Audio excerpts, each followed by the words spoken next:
How we doing, Slice Pizzeria? Woo! All right, y'all feeling good? It's a good Friday night for you? We having a good time? Welcome to Temple of the Bards Talk Show. Every Friday night. We got it. We can do words. These are important. Happens every Friday night here at Slice Pizzeria. Keep your hands going for the staff right here, the bartenders and pizza chefs and whatnot. We keep everything going here for you. My name's Nathan Hart. I'm a stand-up comedian. I live here in Eugene. I think I ran out of words that are extraneous already. I think we can just go ahead and fucking start the show. Sound good? All right, let's get into it. I've had some anxiety lately about, like the state of the world in general. I don't think it's unreasonable to have anxiety about the state of the world right now. Like, I've considered taking pills for it or something, but I think like me taking Xanax right now just to feel better about the news would be kind of like taking the batteries out of my smoke detector so that my house burns down more quietly. I like to smoke weed for my anxiety because sometimes I smoke too much weed to treat my anxiety and it gives me the opposite effect. Like, I'm trying to calm down and now my body's telling me I might be having a heart attack for the 100th time. At least I have something new to worry about. That's a pretty big perk right there. I thought I could just stop reading the news. Maybe I'll feel better. Maybe I can just ignore it for a while, fade away from it. That's a fine option for plenty of people. But I do stand-up comedy. I don't think I can just pretend I don't know what's going on. I could end up getting up here so what's the deal with all the flagpoles being at half-mast all the time?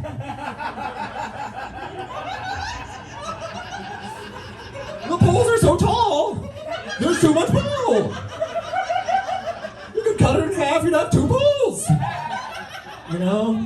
It's...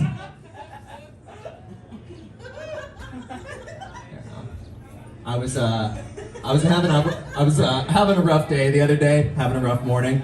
So I decided I was gonna get high and go to the dog park. With my dog, to be clear. You don't need to put me on some kind of list right now. I was hanging out at the dog park, I was having a good time. All the dogs seemed really into me for whatever reason that day. They were just all coming up, saying hi. I was swarmed, I felt like a Disney princess. It was a great time. They they all were paying real close attention to what I was doing and what I wanted and whatnot. I thought there's that idea that dogs tend to like good people more than they like difficult people, something like that. So I thought this was evidence I must be living my life right. So I'm frolicking, I'm having a good time. And then I realized that the only reason these dogs were paying attention to me is because there was a hot and spicy McChicken in the front pocket of my hoodie. I wasn't a Disney princess, I was just kind of high and sloppy. That's what was... I wish I could tell you that I then took the hot and spicy McChicken out of my pocket. But I did not. I spent another good half hour on that dog park, having a good time, pretending that I wasn't bribing them with a promise of something they were never going to get a piece of.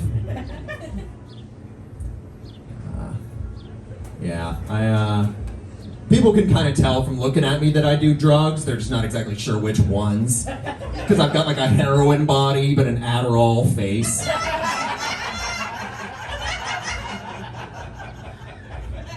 I've only almost been arrested for drugs the one time. It was back in Florida where I grew up. I was hanging out in this parking lot. I was waiting for a couple of my friends to show up so that we could smoke the joint that I had in an Altoids tin in my glove box. Right? So this car comes and these 2 dudes get out of this car and I'm expecting 2 male friends, so I get out to wave and these guys on the other end of the parking lot wave back at me with flashlights. Because they weren't my friends, they were the police. The exact opposite of my friends. By the way, if you are meeting your friends to do drugs in an abandoned at night Florida beach parking lot, and you get out of your car to wave at them with flashlights, you're an asshole. And I was dumb for thinking it could have been my friends and still being willing to share my drugs with them. That's one of my flaws in this story, if I'm willing to admit to any. So, a few minutes later, the police come over, and it's clearly like one guy who's training two younger police officers, both of them. I can like only really put this together because like he was continually giving them instructions and tips of like, hey, this is how we do this. And also, they were both wearing short shorts, and he had normal shorts. I don't know what kind of power move that is. I guess they could say like, hey, it's the beach, they gotta be shorter if you want to be a deputy. I don't know what they were doing. But he asked me like, what are you doing out here? And I panic. I don't know what to tell him, so I just go, I'm texting. A very believable lie. A very believable train of thought I could run him on. So a few minutes later, he's asking to search my car. Specifically, this policeman is asking if I would be comfortable with him searching my car. Which I would never, like, they weren't planning on putting a neck pillow on for me during the search, or at least so I assumed. So my answer was no, I do not feel comfortable. He turns around, goes and pulls out, like, a walkie-talkie or something. I think pretends to hit the fucking button. He wasn't even pretending that hard. And goes, all right, we're gonna need some of those dogs. Which, if you know anything about me at this point, would usually be great news for me. I love it when someone is calling in dogs and they're just for me. In pretty much any other circumstance but this one. So I admit to it right away. I go like, all right, hey, wait, you don't need to call in anybody. I got this Altoids tin, there's 2 joints in it. It's all I've got. You can search the rest of my car, it's fine. Let's just deal with this, right? So they pull me out, they pat me down. Which, by the way, I'll tell you right now, that was a mistake. Never tell the police where your drugs are. Just don't do it. Let the dice roll. Let it keep going. You don't need to do it. I gave them my drugs, and I asked them a little bit after that, like, am I under arrest? And this cop says back to me, not yet. Which isn't the answer I was expecting. I thought this was all supposed to be real cut and dry. Like, law broken, I'm under, I didn't know I was gonna be like on a game show called, Do I Remind Him of His Son? It didn't, it kind of seemed like bullshit at the time. They're searching the rest of my car. The only thing in there that I really don't want to talk to them about is this toolbox that I've got right up in the front seat. It's right there in the passenger seat. It's a locked plastic toolbox that I've got there. And they ask me, hey, why is this box locked? And I tell them, well, I have that up here and I have a lock on it because that is a box full of cards for a game that I play called Magic the Gathering. And it's locked because some of them are valuable. I said this to the police, and he turned back to me and said, oh, really? I play too. Which I didn't expect even a tiny bit, but it does mean there's an alternate reality where I got out of this situation by beating that cop in a duel. In whatever reality where I grew up as the main character of an anime, this is a totally different story. As is, he took my weed. We didn't play any Magic the Gathering that day. Too much white man on the field. That's a dumb fucking joke. We didn't play any Magic the Gathering that day. He goes and, they take my joint, they let me go. They didn't want to charge me with anything, and he asked me, like, all right, so what did we learn today? And I say, don't smoke weed, because I'm kind of a people pleaser sometimes. And he says, yep, don't smoke weed, like he didn't expect me to say that. He says, yep, don't smoke weed, and also, not all cops are dicks. And then he left with his 2 buddies with shorter shorts. Now, I don't know about you, but I think stopping a teenager for no reason when they're doing nothing in a dark parking lot, taking their weed, not arresting them, and then leaving is kind of a dick move, at least.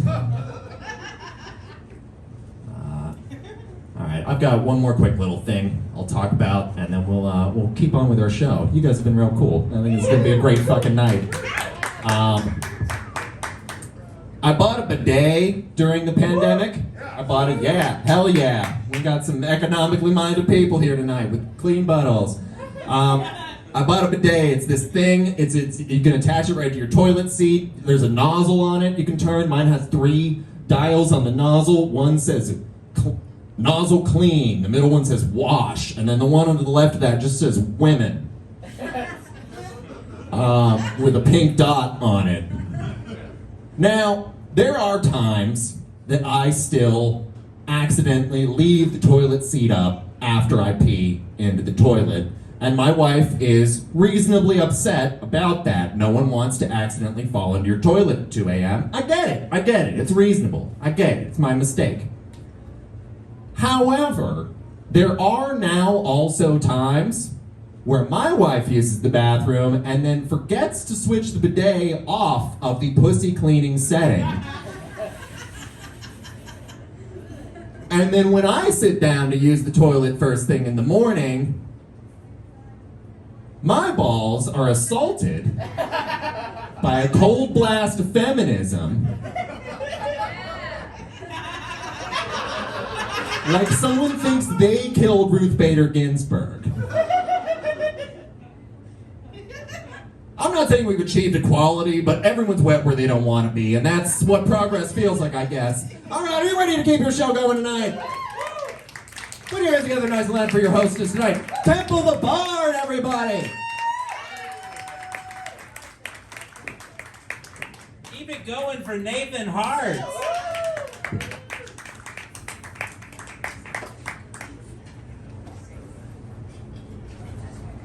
Well, hi, everybody. I'm Temple the Bard, and this is my live talk show, and I'm glad you're all here tonight. If you've never seen this before, it's basically a show in the format of live late-night television, like, you know, Conan or Carson or Letterman or, you know, who does it these days? Seth Meyers. My hero in this particular genre is Joan Rivers, of course, the late, great Joan Rivers. But I love this format, and when I first started doing stand-up comedy, I asked my stand-up teacher, it's like, hey, I'm already a booker, so can I just like skip paying my dues and go directly to like booking my own talk show? And he's like, yeah, do it. And so I did. And then COVID hit, and then I went backwards and started paying my dues in stand-up comedy. Yeah. But I found I love stand-up. I love being here. This is it's a joy to be able to produce this show, and I'm glad you all are here tonight. Yeah. So I don't watch a whole lot of broadcast television. Do you all watch a lot of broadcast television? I assume you're all streamers and, you know, watch stuff on your phone. Well, I was hanging out with my mom recently, and my mom is a boomer, and she watches broadcast television still. And it's absolutely gone down the tubes. Like, it's sick, twisted, and disgusting. We were watching CBS, and this promo came on for this new show. It was called Placebo Hope. It was about an old woman's relationship with God. Oh. Yeah. I know, they're getting really cynical on those networks. Terribly cynical. You know, they used to try to reach out to the boomers. It was like, you know, if you had fantasies about like solving the crimes in Maine that were too mundane for Stephen King to write about, you could watch Murder, She Wrote. You know, or if you had a fantasy about, well, being murdered, you could also watch Murder, She Wrote. It really worked for you. But what really got me is the commercials. Like, you'll see later in this episode, I make a lot of art and comedy out of old commercials. You'll see some of it here tonight. But the new commercials are just, like, absolutely disgusting. Like, there was this medicine called Toddler PM, and the tagline was like, when in doubt, knock 'em out, Toddler PM. It's like, God, sleeping pills for babies. It's so fucked up. It's like, and new from the makers of Toddler PM, it's Toddler BM. They can poop on your time, not theirs, with Toddler BM. Oh man, this is screwed. We're drugging up our kids. And then there was this commercial, it was like artsy and full of like eagle animation, and I'm not really sure if it was for like the local county lockup or for a really lazy bail bondsman, but the jingle was great. It went a little something like, freedom only comes when you decide not to bail them out of jail. It's like, tired of your dirtbag kid sleeping on your living room floor, you know? I didn't pay much more attention after that. Then there was an ad for the foster care agency bragging about their easy return policy. That was so screwed up. And then there was an ad, it was like for a heartworm medicine for dogs. It was just a bunch of dogs romping around. It was really cute. It was like, oh, okay, finally, something normal and easy and not scary. And then the voiceover at the end was like, ask your veterinarian to be your doctor today. Veterinary medicines are just as potent as human medicines, and for non-Canadians, a hell of a lot cheaper, too. God, what a dystopian nightmare we live in. Then Henry Winkler was advertising his own cryptocurrency. That was nuts. I'm not gonna fall for no Fonzie scheme. Hell no. Hell no. Then you remember Ken Burns, who makes all the long-ass documentaries? He's got a new one, and I'm a fan of the 80s, so I love this concept. It's Ken Burns' Cola Wars. It's a documentary about like the introduction of New Coke and then like all of the like guerrilla warfare that ensued versus like Pepsi and Coke factions in the aftermath. There was this one interview in the ad, it was great. Like I saw the little blurb, the guy was saying something like, I was a small child back then when the warplanes dropped globules of pure cola refreshment over our village, destroyed it instantly. I then became a refugee for the next 6.5 years due to those bastards at Coca-Cola. It was brutal, yeah. But you know, Ken Burns is getting old, and you know, like, quite frankly, I think he's maybe like outlived his popularity, you know, and or his cultural cachet. At this point, I kind of wish somebody would make a long-ass 20-hour documentary about Ken Burns himself just to piss him off. I'd watch about 5 minutes of that, and that's 2.5 minutes longer than my attention span allows, so you'd have to give me some credit there. And then there's this one commercial, I'm sure you've all heard it, because I had even heard it before I was watching. It was like this jingle about like donating your car to help children. I was like, 1-877 cars for kids, 1-877 cars for kids. And it was just like the coolest commercial jingle I had heard in ages. I was just obsessed with it. And I rewound the live TV back and forth and watched it again. But I've got this dilemma right now. I can't decide whether to start a 1-877 Cars for Kids cover band or a 1-877 Cars for Kids tribute band. I mean, kind of, I just want to cover it, but like the commercial, the kids all have little uniforms and stuff, and like maybe I should get a tribute band together to, you know, do that and get the uniforms and, you know, all the little cute tailoring and stuff. But the more I think about it, if I'm gonna go to like great lengths to create a tribute band and tribute to some other band, I want to have my tribute, you know, be a tribute to somebody more original, like for say Greta Van Fleet, for example. God damn it, nobody knows who Greta Van Fleet is, and that's rightfully so. You all should give yourselves a round of applause for not knowing who Greta Van Fleet are. So are y'all ready for a beautiful and amazing show tonight? We've got some amazing comics and a musical guest here. Lynn Deal is here. Zane Thomas is here. I'm going to interview them both, and they're both going to do comedy, and Zane's also going to perform some music for you. And I gotta say right now, I guess it's probably about time to invite on our special guest. You may or may not know that the talk show has a super fan. He's been here for almost every single episode, and he's going to be moving to Seattle really soon. Everybody, please welcome to the stage our good friend, Shreyans Khunteta. Awesome. How are you tonight? Short. That's fair. Yeah. And it's Tacoma. All right. Right on. You ready? You ready to do our sketch? Yeah, let's do it. All right, let's do it. We wrote this sketch together. Hopefully it's funny. And if it's not funny, it's like about 6 minutes of your life you're never gonna get back. Okay. My script is gone. That's horrible. That's actually like a worst case outcome. Here we go. All right. Pretend you're watching TV because that's the whole premise of this show. Now that the world is opening up again and the pandemic's becoming endemic, do you find yourself pining for the comedy that got you through the loneliness of quarantine? Do you miss going to comedy shows over Zoom? Would you jump at the chance to hear your favorite COVID jokes just one more time? Well, I have good news for you, friends.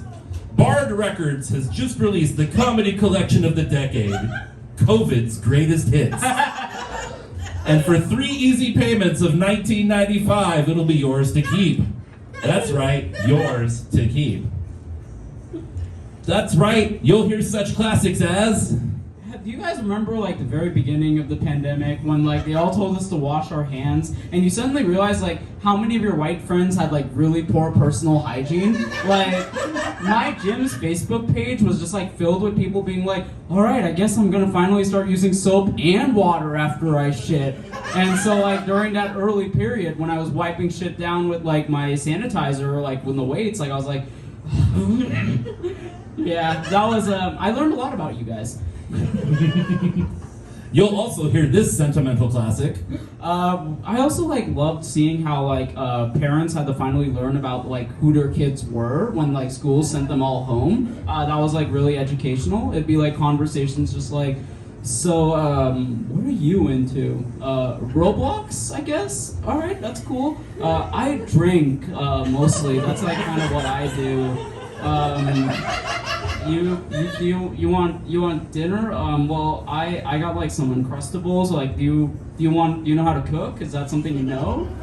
You're like 5, right? Like, I mean, you can have some of this beer, but like what do they teach you at that school? Like, you don't know how to cook? Oh, they teach you to hide under a desk? All right, well, that's, I'll drink another beer then. You can have some too. And who could ever forget this one? And during like the pandemic, it was kind of lonely because like when you were a stand-up comedian, you couldn't go out and perform, but there would be one guy who just like be constantly out there, constantly doing like shows. He would be on TV all the time. You probably heard of him. His name was Donald Trump, and like he had some jokes that were like just really fucking good. Like he had this one joke about like how you should have disinfectant to like just like clear the virus out of your body. That joke fucking killed. It really did. That was literal because your relatives drank disinfectant and then they died. So. You'll also get this one, which hit number 9 on the comedy charts. Here's an actual Facebook status I personally wrote when COVID was starting. A toast to my new neighbor, coronavirus, aka COVID-19. My buddy COVID and I have a lot in common. We both moved from Asia to Washington County. We're both really big on social media, and we both disproportionately sicken old people. Glad to see you in the neighborhood, COVID. I'm sure I'll catch you later. And your whole family will like this one. One thing I'm seeing due to COVID ending, which I thought was kind of surprising, is that people are cutting back on alcohol consumption. I'm okay with, like, I think that's good. Like, if you guys are cutting it back, that's all solid. But remember, like, when the last pandemic in 1918 ended, they had prohibition for a fucking decade. So, like, boost the economy, go get a beer, like, fucking drink up. Like, it might go away. It might go away. Not only will you get these classics, but you'll also receive in the collection Zoom Thanksgiving alcohol poisoning. 500 AQI outside, virus inside, a September 2020 love story. Toxic productivity under capitalism. Stacy's mom has got Fox News radicalization going on. You're bringing a kid into this world? An ode to Facebook stalking high school classmates. Owning the Libs one last time, featuring Herman Cain. No, he deserves that. Who could forget Depression Part 1? Or its follow-up hit, Depression Part 2. Or another family favorite and also a follow-up, Stacy's mom has got a ventilator intubation going on. And then, of course, Depression Part 3. And as a special bonus, if you order within the next 15 minutes, you'll get... Oh, I didn't know. You got one more! Oh, shit. I ran out, actually. You do not get one more.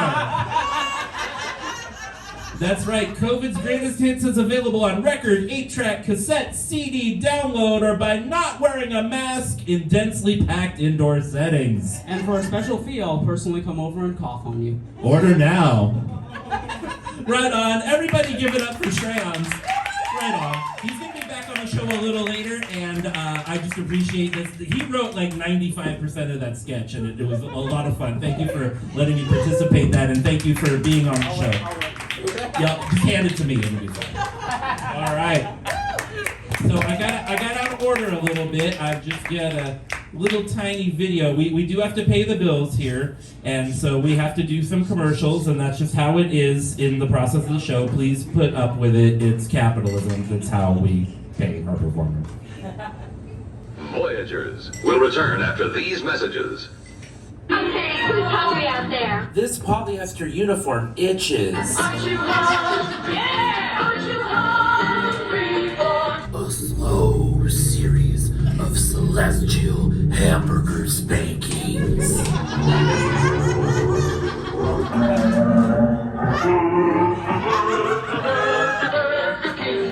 I'm so itchy.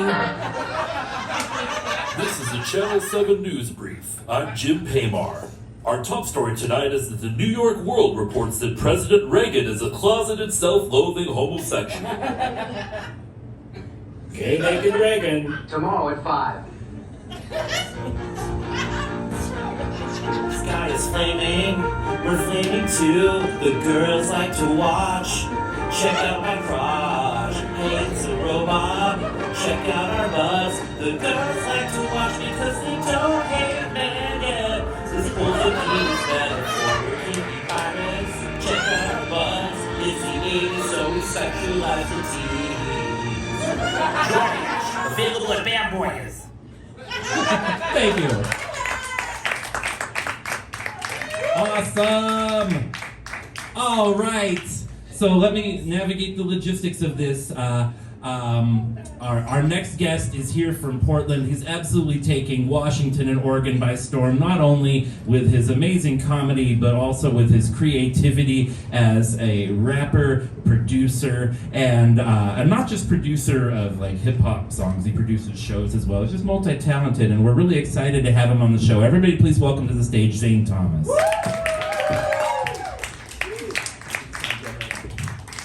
Testing. Excellent. So yes, I'm a comedian and a rapper, so I'm going to start off with a song. This first song is basically just about the idea that a lot of superheroes over-identify with their mistakes, right? Like, I feel like the Hulk would be a lot happier if he thought about the times that he saved the world instead of the times that he destroyed that. So yeah, this is that song. Track number, there it is.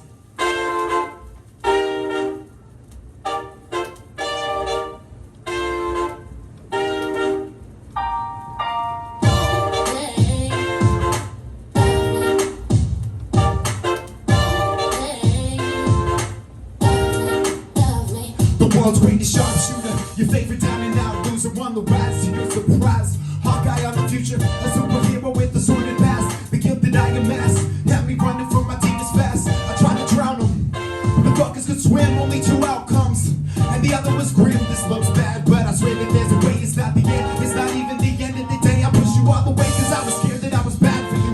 Unstable feelings and a volatile attitude. Like if I don't interact, then I can't feel the worst. Time will almost both the gift and the curse. I had to finally love me, even though I've acted ugly.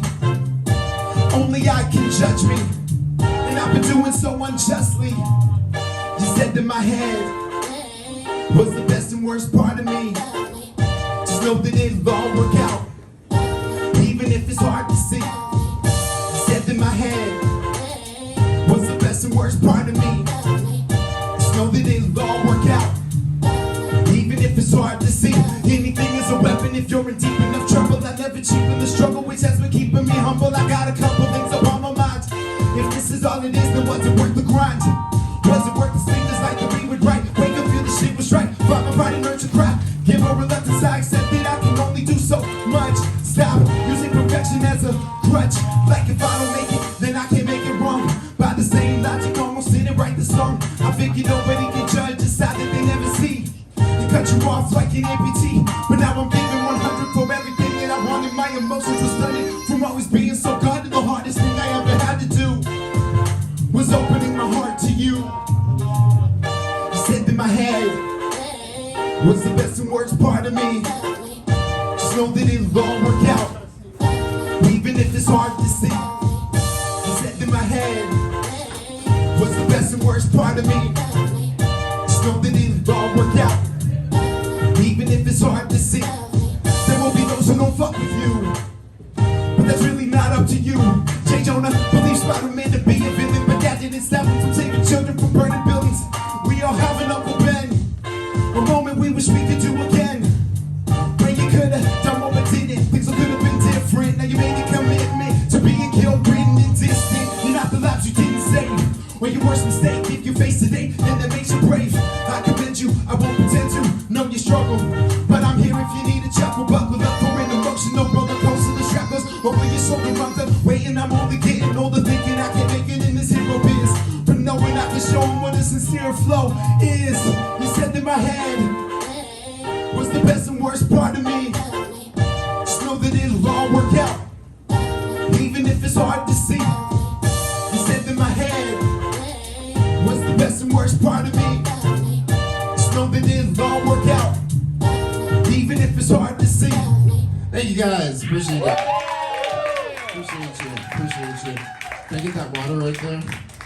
Dope. So I'm from Portland. There's a lot of cool things about Portland, like this person right here, man, Lynn Deal. You'll see them later. Give it up for them. A lot of cool things about Portland that other people don't like. For example, bicyclists. Right? Like I love them. Except I almost got hit by the same bike 3 times in the same spot. Right? It's a vicious cycle. It's a vicious cycle. Portland's dope. There's so many different types of people. I think I might have pissed off my polyamorous neighbors, though. Yeah, they came out swinging. Swinging. Dope. So I actually want to start a therapy group for people with black and white parents. It's called Mixed Feelings. Yep. I actually met my dad a couple of years ago, right? My family and I used to have this joke about my dad leaving when I was younger. It's kind of a running joke. There it is. So I met my dad a couple of years ago, right? Here's the deal. He calls me up from out of nowhere. I'm stoned out of my mind in Atlanta, Georgia. Right? He calls me up. He's like, "Hey, man, how you doing?" I was like, "G.I. Joe?" He's like, "Nah, man, this sound like G.I. Joe." Black G.I. Joe? He's like, "Nah, man, it's your father." I was like, "Oh shit, dude, I always wanted to meet you. I just never knew where to find you." He's like, "Well, now you know. No one's half the battle." I'm like, "This nigga is G.I. Joe." I knew it. All right, so I'm supposed to meet my father. And there's 2 things I realize when I walk out of my hotel, right? There's 2 things I realize. Number 1, way too high to meet my dad for the first time. Right? Number 2, I don't even know what this dude looks like, right? So I'm literally walking up to every black dude who gets out of their car like, "Are you my daddy?" A lot of maybes. Finally, this black dude walks up to me. He's like, "What's up, son?" Was not my dad, just some black dude saying, "What's up?" Very confusing. So I grew up with my mom. She's super dope. Here's the deal, though. My mom would move us to these really small white towns, so we could blend in. But if it wasn't hard enough for me to blend in, my mom was a lesbian and a witch. Yeah, which is awesome. Give it up for her. That's super dope. No, that's awesome. If you're having a hard time wrapping your head around that, though, she's basically halfway between Portland and Salem. Somewhere in there. Had to live my whole life for that joke. Do you guys want to hear about the first time I said "that's gay" in front of my lesbian mom? Do it! Okay, who said that? So I was like 11 years old, right? I walk into the house, my mom's like, "Oh, how do you feel about NSYNC, right?" I was like, "That's the gayest thing I ever heard." Right? Fucking really ignorant. We know. But she wanted me to understand that if you use the way that somebody is as a negative like that, it's extremely hurtful. So she says to me, "How would you feel if when I didn't like something, I said, 'That's nigga'?" right? So like a mature 10-year-old, I was like, Grandpa, Mom called me the N-word! Which was a lie. Took that lie to my grandfather's grave. Literally, about 10 years later, I went to my very first strip club with my mom the day of my grandfather's funeral, right? Went to my very first strip club with my mom the day of my grandfather's funeral. And by the way, this was not a good strip club. This is not a good strip club. It was a strip club in Iowa. I mean, there was this chick that was, she was a private dancer, with a wooden arm, most popular person there. Yeah, don't laugh. I heard she was beating him off with a stick. I butchered that joke. It's fine. But I'm sitting there at the strip club with my mom, like you do, and she looks over at me and she asks me this question that to this day, I don't know if I could have answered any better. She looks over at me and she's like, you a tits man or an ass man? How do you answer your mom? Right? Man, I didn't know. So I just said what I thought she wanted to hear. I was like, I don't know, I like smiles. She's like, that's the gayest thing I've ever heard. All right, I've been Zane Thomas. Thank you guys so much for laughing with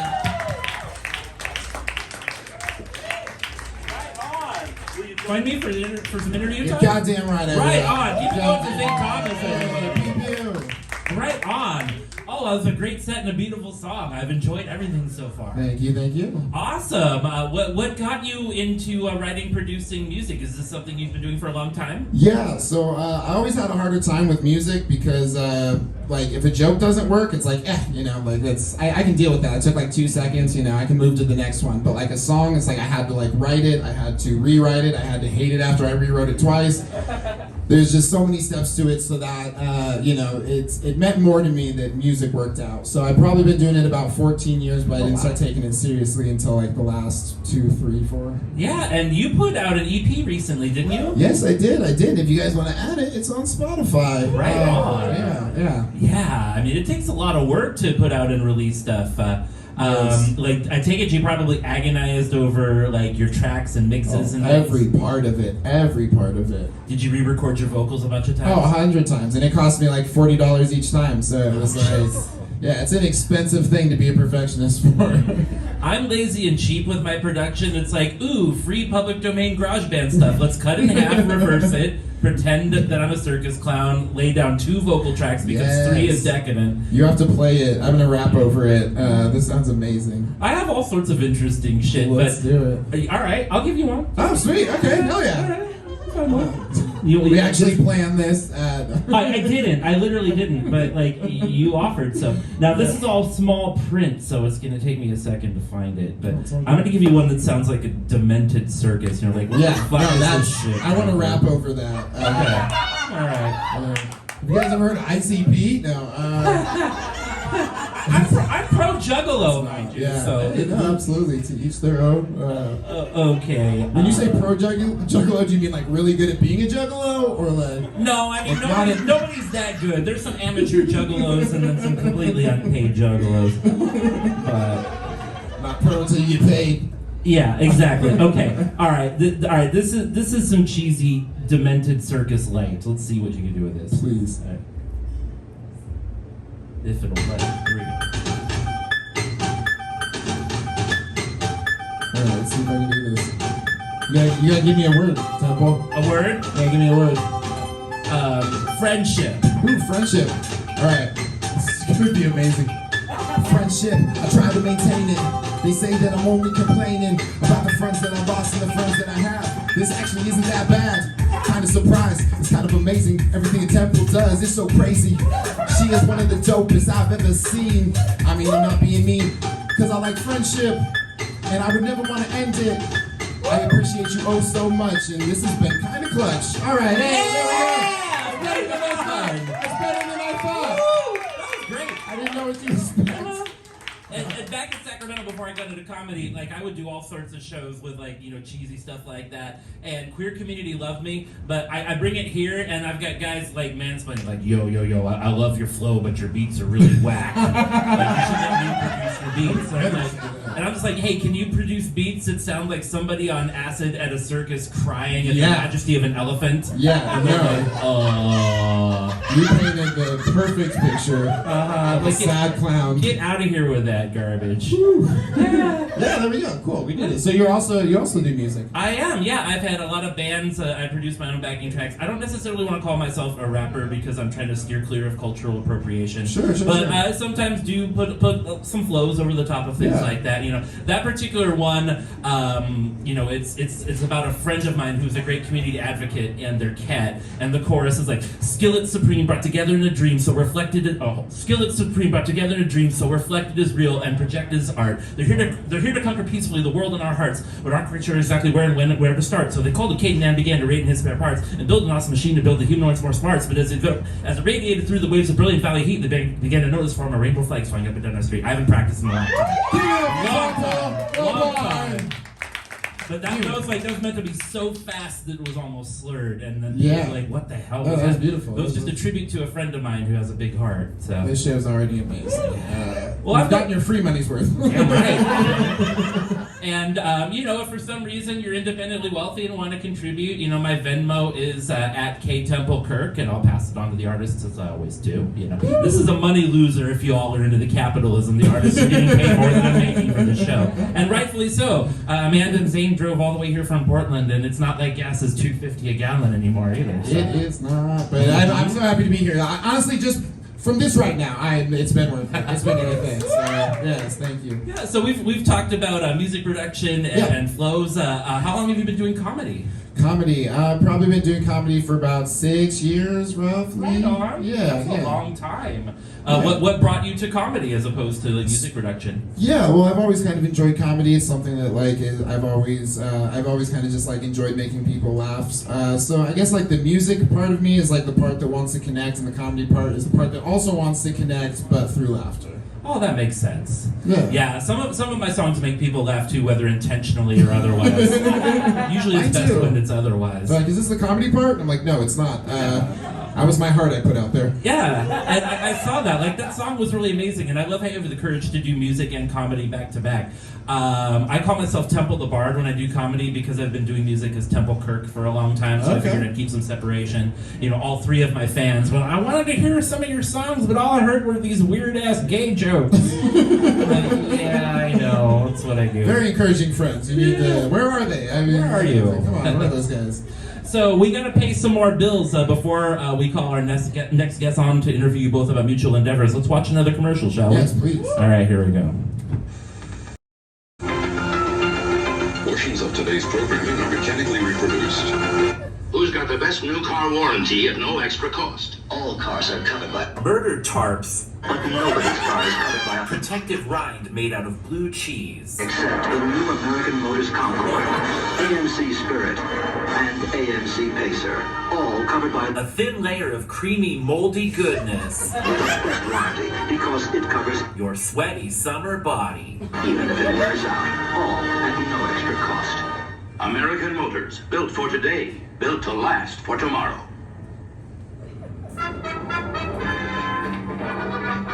Good news for Mr. Coffee. This is all a bad dream. And what? These coffee pots are not trying to kill you. You don't live in a dilapidated RV on Van Buren Street. You've never even been to Eugene, Oregon at all. So pick up a Mr. Coffee and pick up a check in the mail. Right now you can save up to $10.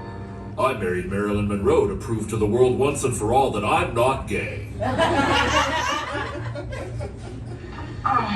My son's room reeks of the smell of cum. It's Bayer aspirin. Really? Bayer aspirin is not 80, not 90. It's 100% Effective in blocking the smell of teenage boy juice from your nasal passages. All you need is Bayer aspirin. If you need more than Bayer, see your doctor. All I need is A hazmat respirator. Find out how Captain Kangaroo has survived for nearly 25 years with low Blood sugar. in the new issue of VV Guide. On Sale Everywhere. VV Guide is my zine, and Hey! So last time I played made that on the show. Everybody looked down. There was a copy of the zine on the table. Hey, look at that. That's advertisement. Yeah, but I don't have the writing staff to build fresh commercial stuff for every single episode. So sometimes I got to recycle. So if you've been to multiple shows and you've seen that before, well, that's just like real television. You see the commercials over and over and over. Authenticity. Again. Yes, exactly. So y'all ready to welcome our next guest to the stage? Right on. Something amazing about our next guest is they co-host a podcast called The Smoke Break with Zane here. Everybody, please welcome to the stage one of Portland's funniest comics, Amanda Lynn Deal. I got it. Hey, thanks for having me. Right on. Thanks for being on the show today. I appreciate it. Yeah, I'm glad to have you both here. So you two are two of the three hosts of a pretty fabulous podcast called The Smoke Break. That's correct. And I have Swiss cheese memory. What's the name of your third co-host? It's Malik. Malik Rashawn. He's also a rapper. He's just a cool person. We vibed right away, so it was an easy pick to have him for a third. But this whole show is like Zane's brain. Not that kind of third. Okay, go ahead. We'll never tell.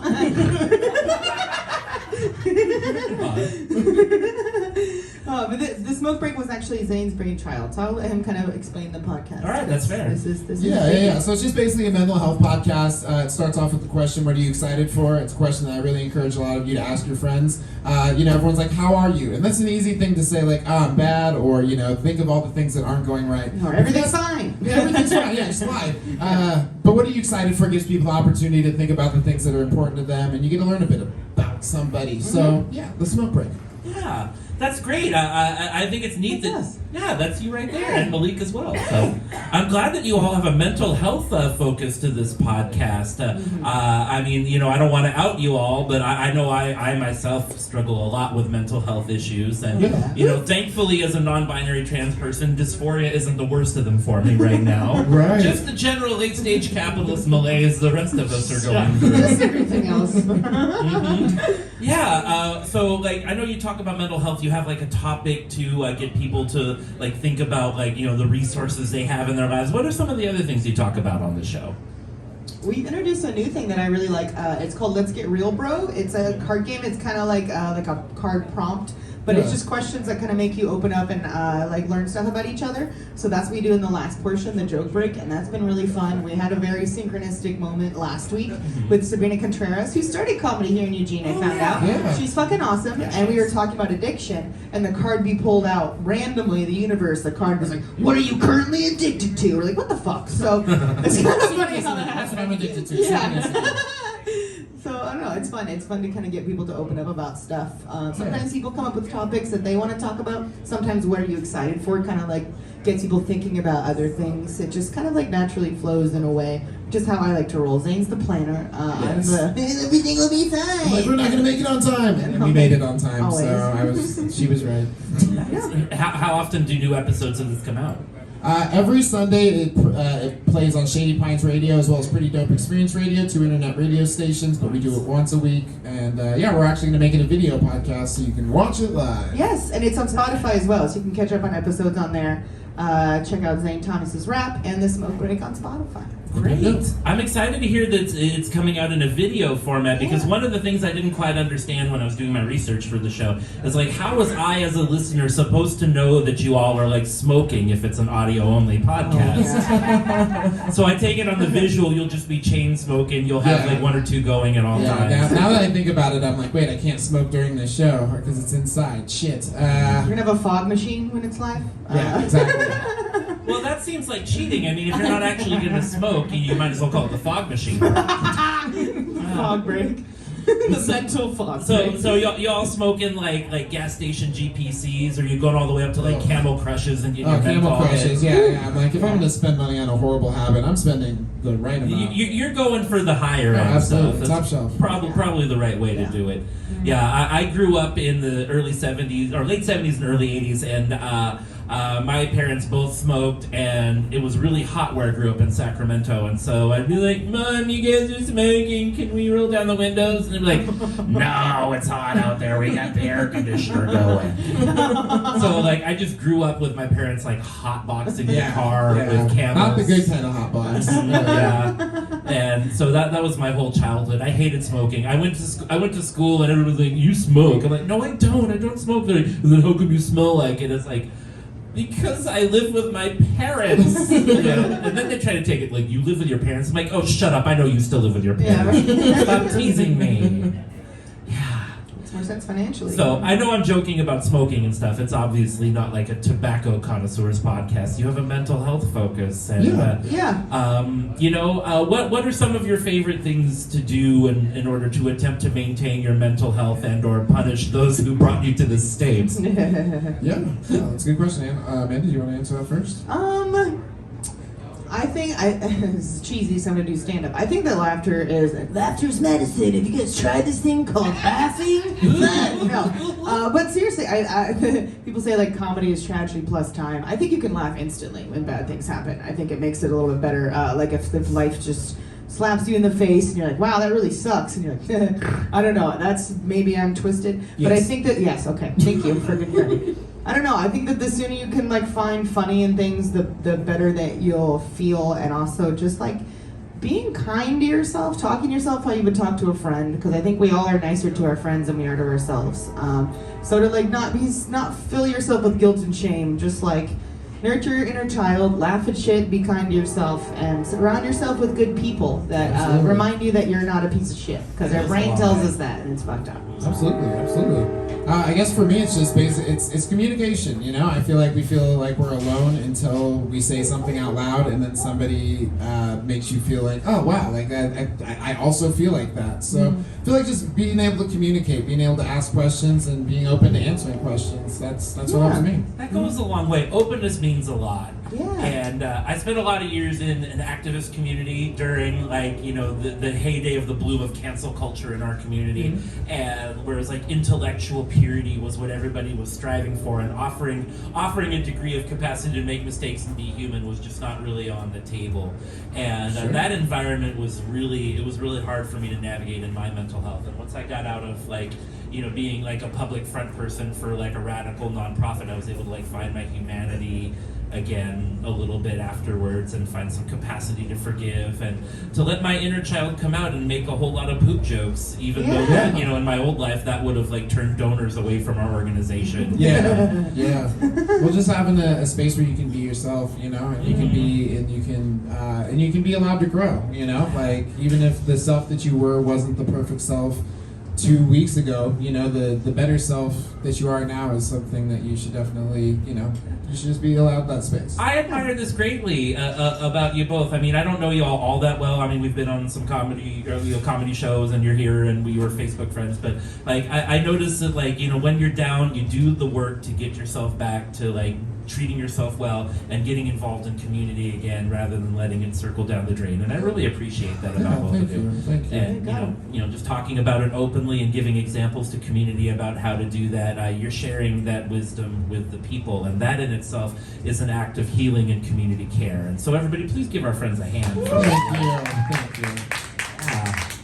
Right on. So, I'm going to interview Amanda a little bit about some of her things, but anything you want to say to the people before we applaud you off the stage? Thank you guys so much for sticking around. I can't wait to get back up here and do some more music. Yep, Zane's going to close the show with music tonight. Please enjoy the rest of this show. Awesome.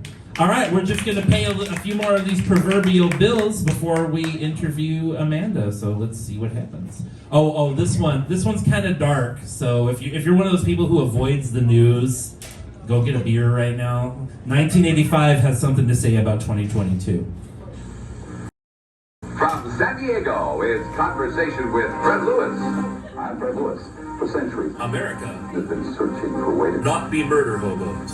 Searching for a way to prevent Mass shootings. Now comes 10 motherfucking crews. hundreds of thousands of men and women are using this Sociopathic idiot to legitimize their dehumanizing fantasies about gun violence. some with amazing results. The Ted Cruz is an accomplice to mass murder. story with questions from the studio audience on our show this week. here on this station. Saturday night at 10. How would you react to the following words? You may need To sell some of your vital organs to avoid homelessness. Some people react with fear. Some people expect medical miracles. Your surgeon has thoroughly evaluated The black market value of your lungs and kidneys. and will welcome questions about How much of a cut you'll receive. Why the rent is too damn high. what the alternatives are, what the benefits and possible risks might be. Find out about How much your surgeon owes his bookie. and ask frankly about What leverage you have to keep your surgeon from removing all your valuable organs and leaving you to die on the operating table. After the operation, the surgeon's role continues, and so should yours. Follow your surgeon's Bookies. advice. Make sure you keep your... Remaining vital organs. Nobody wants an operation, To sell their vital organs to pay their blood-sucking landlords. but if you need one, take an active, responsible role in it. You'll be glad you did. Good counsel from the American College of Landlords. and this station.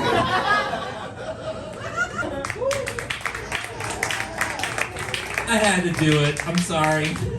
And those of you who are good at like catching celebrities will see that the surgeon was played by the same guy that played Frasier and Niles' dad. Oh. So yeah. Deep cut. I love your commercials. They're fantastic. Thanks, I appreciate them very it. much. Yeah, Yes. that, I kind of almost didn't want to go there, but like I would sort of feel I sold out if I didn't go there. So fuck great. you, Ted Cruz. Yeah, fuck them. Yeah, so you're one of the major players in the Portland comedy scene, as is Zane, of course. Oh, sure. And yeah, I was on a show with you that you headlined a few months back, and you absolutely killed it. It was great. It was good to see your set. I've noticed that like you talk about you used to be a comedian in Chicago. Is that where you got your start? I actually did my first open mic in Portland with my ex-boyfriend like 10 years ago, ex-boyfriend. And I was so excited, and I thought I was gonna crush, right? Of course, I wouldn't have fucking done it if I thought I was gonna bomb. And I fucking bombed. And he was like, what do you think? You're gonna be funny right away? I was like, yeah! Men do it all the time! So then 6 months later, after like a long depression of like, I don't even know who I am, I decided I was gonna move to Chicago because Second City, I wanted to do improv and like comedy writing, and there was a film school out there, but he's a fucking coward, so he didn't come with me, and I went by myself. And then I did one more mic in Portland, and I think I had that fucking energy, and of course I crushed. And I think crushing nerves? No, I'm just kidding. I sucked a lot of dicks in Chicago. Not for stage time. Just like I didn't do well for a while, because men don't like women talk there, it's weird. I can understand. I have things, just saying. You know, I can understand sucking some dicks to get to know people, or because Chicago dogs are expensive and you want a similar flavor in an easily accessible form. No, there's no ketchup on their dicks, I'll tell you. All mustard only. Well, they should be keeping condiments with their condoms. Yeah, I'll tell you there that you much. go. Have a drawer of different condiments. Some relish on that dick, baby. Dill pickle. Oh, fuck with that sweet relish. The salty bit. I used to hang out with gay butt boys who would make their own homemade lube and put like lemon in it. You know, essential oils, yeah. Oh my god. Yeah. Artisanal lube. I Artisanal love lube. it. Yeah, it's like you go to the store, if you want enough lube to like, you know, do something serious, you're looking at like 40, 50, 60 bucks. Something serious. Not this fuck around lube. Yeah, none of this fucking around shit. Like, if you want to wear somebody as a wristwatch, like, you need some good quantities of lube. We do a ventriloquist act. We tried that. It didn't quite work as well as we thought.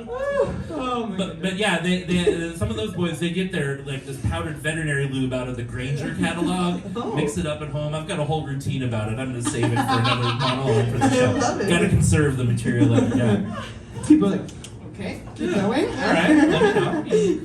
So comedy in the Pacific Northwest, I've noticed, is pretty kind. You know, one of the main rules of open mics here is like, hey, no hate speech or no sexist, no racist, homophobic, transphobic jokes, and you know, almost everybody goes along with that, and you know, they just do stuff that's way more funny than that anyway, and it's as if nothing ever happened. But if I understand correctly, that's kind of not how it flows in Chicago. No, they're like, we prefer hate speech, racism, homophobia, transphobia. If you don't do it, you're a coward. And I'm like, wow, you're not even funny. I don't know why you're yelling. Do they laugh at each other? Oh yeah, it's a real circle jerk over there, I'll be honest. But not an honest circle jerk with homemade lube. I would watch. If it was a homemade lube circle jerk of men just bukkake each other, I'd be super into it. But it's not.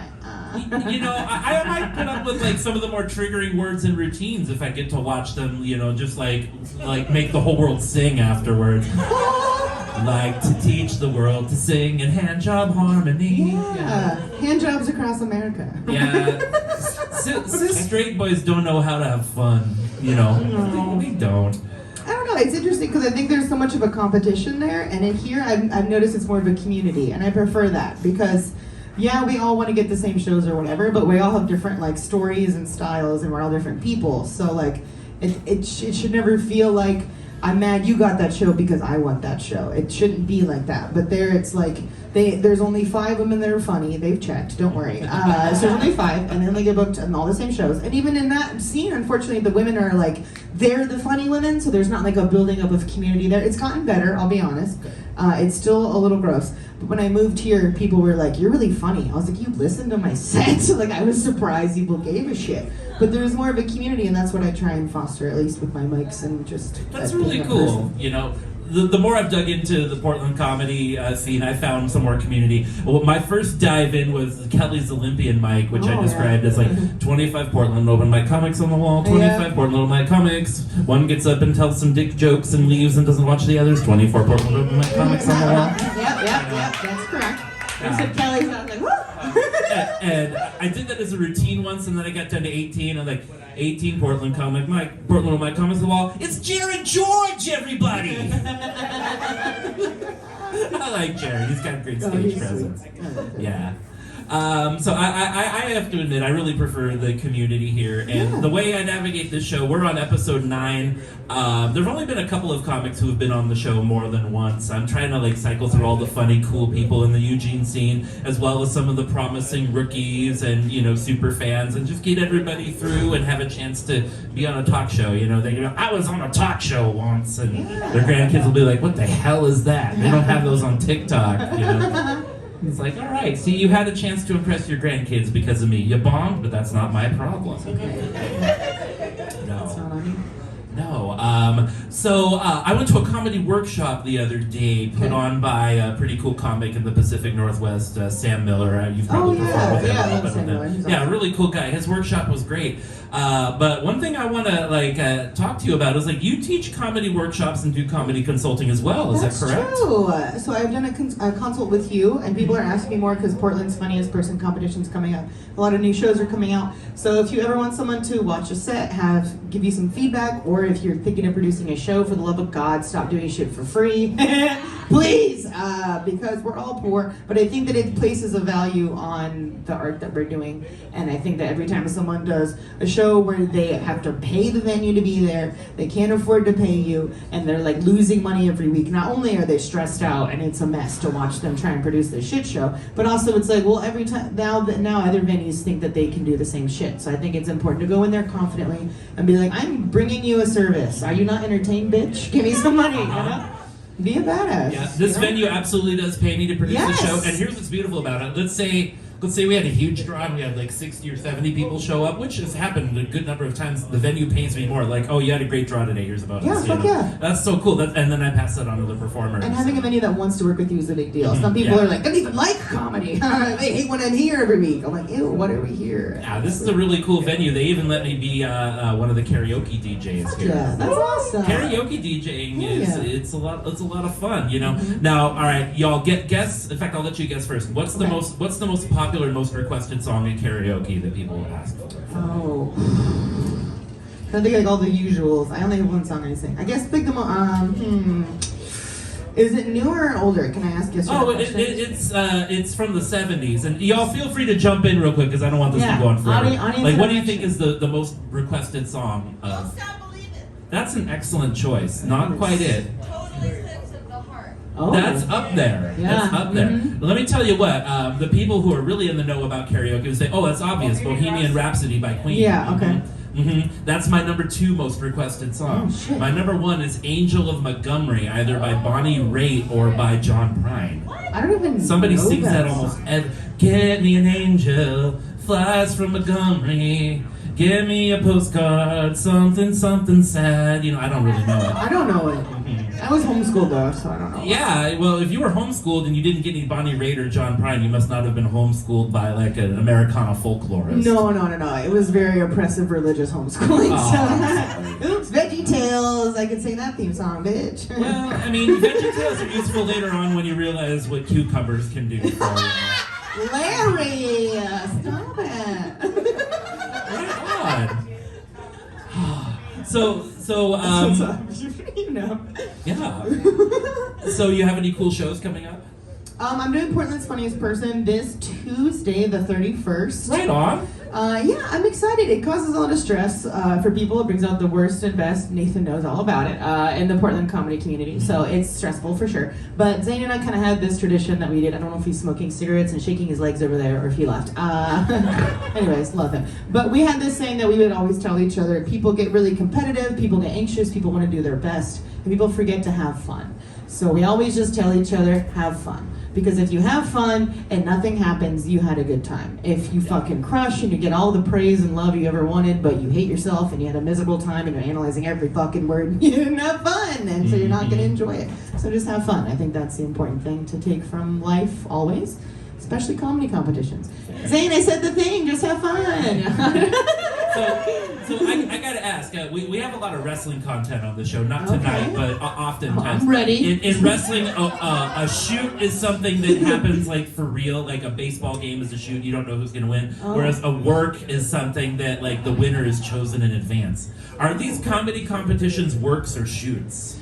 Or some of each? No, there's always like some wild card comics that do really fucking well. And the first round is audience vote. So there can be people who, there's unfunny people who bring their friends, I'll be honest. And then their friends are like, I totally voted for you last. And whatever. But there are people who like really do really well under pressure and they finally just kind of like have it down. There's super funny people that disqualify themselves every year because they have too much fun and they don't pay attention to the light. So I've never gotten the feeling that it's any sort of favoritism. There's people who have been in the finals year after year after year who should win, who haven't, or they finally fucking do. So I don't think it's necessarily that way. People can think whatever they want. I always feel like it's fun to see who gets to go through and who doesn't, and who has fun and who really fucking ruins their life for 3 years for whatever fucking reason. That sounds I forgot to have fun. we have a comedy competition here that happens once a month at the it's the Golden Mike at 255 Madison, and everybody tells me that whatever comic goes on last always wins that competition. Just the most memorable or something? It's just like by the time the audience has to vote, they're too drunk to remember the previous five. Yeah, and just go for the last person. Yeah. Okay. Well, I'd probably rather have like drunken shenanigans than, a bunch of like interpersonal conflict. I need to win this comedy competition to validate my life and existence. Yeah, no, drunk shenanigans all the way. That's yeah, cool. Seriously. Give it up for drunk shenanigans, everybody. Right on. And so I'm about out of things to ask you. You ready to do some comedy for everybody? Do some comedy. I'm excited. All right, everybody, give it up for your next comedy. comic, Amanda Lynn Deal. Fix my boxer shorts. Yeah. Pull them down or up. I don't know. Everything's writing in places. So, you guys have thought that I've come from Portland this whole time? Turns out it's a lie. I'm a fucking liar. Okay. I came from Vancouver, Washington. Do you know where that is? Do you know where that is? Unfortunately. Okay, you know where it is. Does anyone else know where the fuck Vancouver, Washington is? This guy's shaking his head. You did this. Okay. It's annoying to explain it. In Chicago, I lied to everyone there. I was like, I moved from Portland because I didn't want to like explain where Vancouver was. They're like, yeah. When I tried Vancouver, I'm like, yeah, I moved from Vancouver. They're like, oh, Canada. I'm like, no, it's in Washington. They're like, ooh, DC. I'm like, no, it's by Portland. They're like, Maine? Fuck. No. Orlando. I look like this show. Check out the armpits. You get it. Yeah. So everyone in Chicago called me Portland. And then I moved to Portland from Chicago, and everyone called me Chicago because I guess I was too aggressive after living there. I don't know. So I just am wherever I'm not. I did. So Vancouver. It's not all terrible. I'll be honest. There's some cute parts. I'll give you that. Okay, you're probably right. Honestly, I'm probably just brainwashed. I'm like, the rent's cheaper. I don't know. Well, I used to bartend in Vancouver, Washington. And not in the good part, by the way, okay? Not in the one tiny good part. This was like in The Lion King where the light doesn't touch. That's where the fuck I worked in Vancouver, Washington, an old crusty dive bar where men would come in and just be like, I'm like, yeah, I know, Bush Sled. I opened it 5 minutes ago when you walked in the door. Thanks, sweetie, just $3. I'm like, it's $2.75. Keep the change. I'm like, a quarter? I think you fucking need this more than I do. Get the fuck out of my face. It's the kind of bar where men would come out to me and go, hey, you should smile more. You look a lot prettier when you smile. I was like, oh my God, you look worse when you smile. Don't fucking do that to people. That's disgusting. Keep your face to yourself, sir. I got glasses when I worked there. Bad idea, because then I get to see their faces better, right? I didn't fucking think it through. First day with glasses, this guy's like, hey, Amanda, I like your glasses. You got like a hot librarian thing going on. Oh yeah, check you out. I won't throw these in the trash. I never need to see ever again. Never need to see ever again. It was like a karaoke bar by night, so we had the younger crowd come in. I was wearing a Killers t-shirt. You guys know the band The Killers, right? Yeah. Somebody told me, you might know. Okay. Look, that pun never works. Call me Mr. Brightside. Okay. Those are songs, you posers. That guy knew. He fucking knew. So I'm wearing this Killers t-shirt, and all these old men see the word killer and a cowboy and a sunset. Like, fuck yeah, guns, nice. I like your shirt. I'm like, this is sad boy pop rock. It's not for you, okay? It's not the shirt you think it is. I'm walking around, everyone's like, I like your shirt, I like your shirt. And one guy goes, yeah, I like what's in the shirt more than what's on it. And I said, what? And he goes, nah. I said, no, I heard what you said. I wanted you to repeat it. It's no fucking stupid you just sounded. And then he left. That's a great trick. You should try that. Make men repeat themselves out loud. Embarrass them in front of their friends. They'll just like, meh, crawl back in their butthole wherever the fuck they came from. Goddamn ass trolls, I'll tell you that much. You'll never guess what I do now as a job. I am a preschool teacher. It's true. In Washougal, Washington. The fucking sun don't shine down there, I'll tell you that much. A lot of truck fuckers out there, okay? A lot of truck nuts. A lot of angry rural dads and sad moms and confused kids, okay? It's very sad, but it is my job as a bisexual, tattooed, hairy comedian. It is my job as their preschool teacher to make sure all the little boys who want to wear dresses wear fucking dresses. Yes, bitch. Blue looks good on you, I'll still let it go, bro. Let it go. It's also my job to make sure all the little girls punch little boys and make fun of little boys who wear dresses. So I'm fixing it, you know? Just a world of soft men and tough women. That's the fucking world I want to live in, okay? Make it into reality. And there's like always this hacky thing old men love to say, like, kids these days have the fruitiest names, you know? Back in my day, we had normal names like Dick and Peg. I'm like, okay, sure. Whatever, dude. But there is this trend going around. There are 12 Remys at my school. 12 fucking Remys. It's a small school in Washougal. And it's a French gender non-specific name, so little boys and girls everywhere. Remy. And if that name sounds familiar, it's the name of the rat in Ratatouille. So, yeah. A bunch of people my age saw them and be like, you know what we should do? We should make him Remy. No one's ever gonna do it. Now it's just like, Remy's, like rats in my preschool. Everywhere. All over the fucking place. And I can't talk shit, my name's Amanda, right? We were only born in the 80s and 90s, so I get it, names go through trends. But there is this trend I want to address. Why the fuck are we naming little white girls after dead presidents? Why are we doing that? Kennedy, Reagan, Lincoln, Nixon's gonna be next, I'm calling that shit. Fucking calling it. We call her Nixie, she's our tricky Nix. I'm like, yeah, you do. Yeah, you fucking do. They're gonna do it.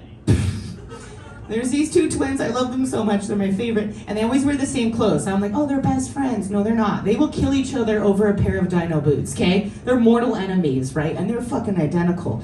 So we don't know which one is which, I'll be honest, as teachers. I don't think the parents honestly know which one is which at this point. I don't think the kids fucking know who's who at this point, okay? Because when they're in trouble, they lie and switch to get the other one in trouble, which is fucking smart, but rude. I don't like that. As a teacher, it makes me feel stupid. I'm like, both of you, fucking cut it out. I don't know what to do. I feel dumb. So the dad was like, don't worry, I'll help you out. I put the first letter of their name on their hands. One has an H, the other has a G. So there's Hunter. I want to say gather every time for the second kid. Every time. Hunter-gatherer, get in here. They should have leaned into it, you know? Fuck it. But his name is Gorbin. Ugh, yeah, that's unfortunate. Yeah. Because he's for sure going to get murdered by Hunter. Oh my god. Real Cain and Abel thing going on there. Holy shit. Or Hunter is going to be vegan to piss off his Washougal parents. I can also see that happening. We were playing, okay, I'll be honest. Like, I appreciate you guys being here. Thank you. Let's support Temple of the Bard. This is so much fun. Thank you. I will end with this. I'm doing pretty good tonight. I'm not lying. I'm doing alright. But I fucking crushed in that preschool. Holy shit, dude. I'm the funniest bitch to walk in there. Dear Lord, it's like Def Comedy Jam with that motherfucker. They're throwing animal crackers on the ground like, do it again! Oh my god. Dude, they would crowd surf me if their little hands could carry my body. Oh my god, I feel like a fucking celebrity every day at work. It's so fucking fun. But it's not like the same humor, obviously. It's not the same. I can't tell them about the period werewolf. That's way too scary. You know, that's for adult audiences only. And I also can't do like kid jokes in stand-up format. I can't be like, don't you guys hate it when you toot out of your booty butt and a little poo-poo comes out? Am I right? Some of you laughed a little hard, told it yourself, that's fine. We were playing my least favorite game in preschool, but it's also the most popular game in preschool. I don't know if you guys have heard of this game or ever had to play it. The game is called Who Pooped Their Pants. So you guys ever played that game? Who Pooped Their Pants? So we're playing the game, and I'm being silly and obviously making it fun for everyone. I was like, who pooped their pants? Like, you get over here. You're gonna tell me that you pooped. You know, just checking butts and diapers. They're having so much fun. They're like, did I poop? I'm like, I already checked your butt. Get out of here. Like, they're having way too much fun.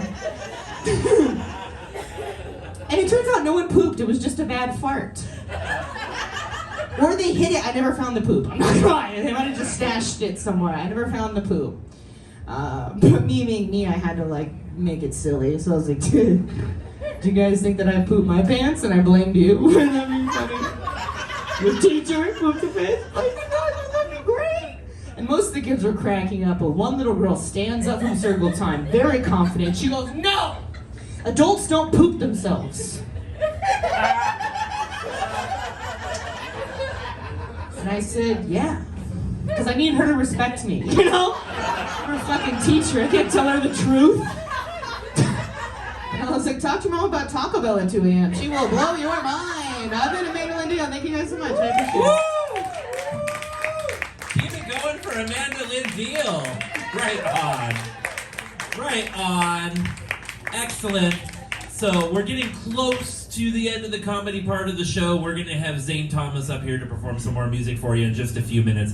But before that point, I want you to welcome back for an encore his last comedy set before moving away to Seattle. Everybody give it up one more time for Shreyans Khunteta.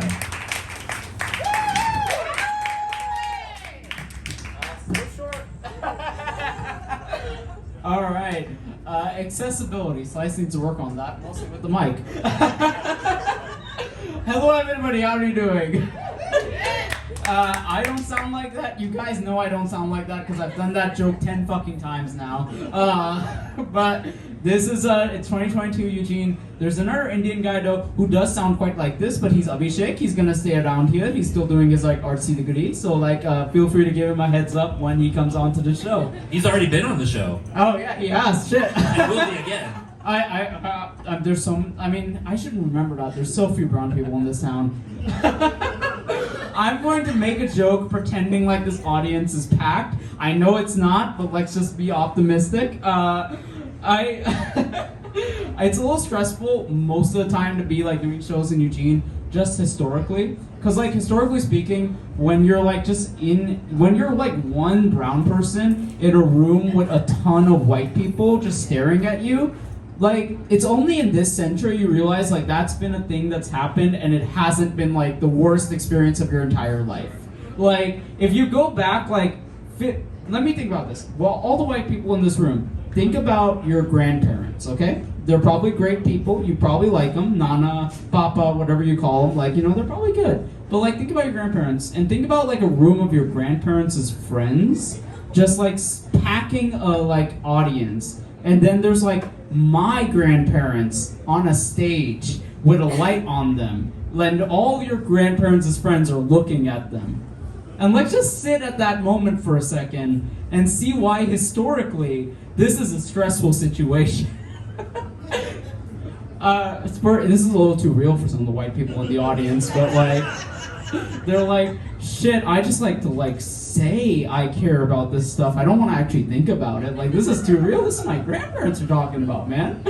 I'm gonna miss this town though. I'm gonna miss Eugene. I'm gonna miss this a lot. I don't have like a huge amount of time to like give some jokes, but like I just really want to like say I'm gonna miss Slice. I'm gonna miss Temple shows. Temple is always fantastic. Please give a round just for Temple. Give a round for this scene as well. It's grown so much in this entire fucking year. Like, it's been phenomenal. Like, it's been just amazing.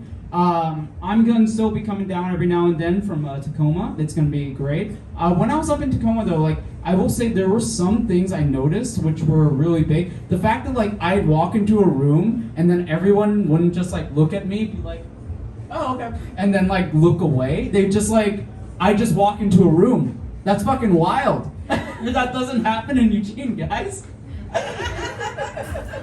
Again, like I'm giving you the CRT lesson. You guys don't want to hear that. I actually don't have a huge amount to go to the Temple. I'm just gonna say like I just fucking love this shit. This is awesome. Thank you guys for having me. Keep it going for Shreyans. Not just a comic, but our show's super fan. I'm gonna miss having you out in the audience for nearly every show. And I wish you the best in Seattle. You're gonna kick ass. You're gonna take names. Then you're gonna take the asses somewhere. I don't know where. I don't care. And then you're gonna kick the names. This is important.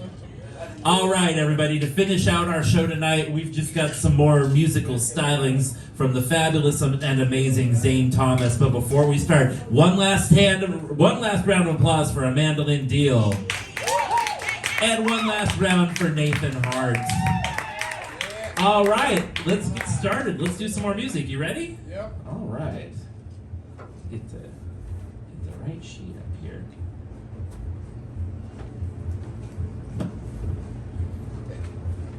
Dope.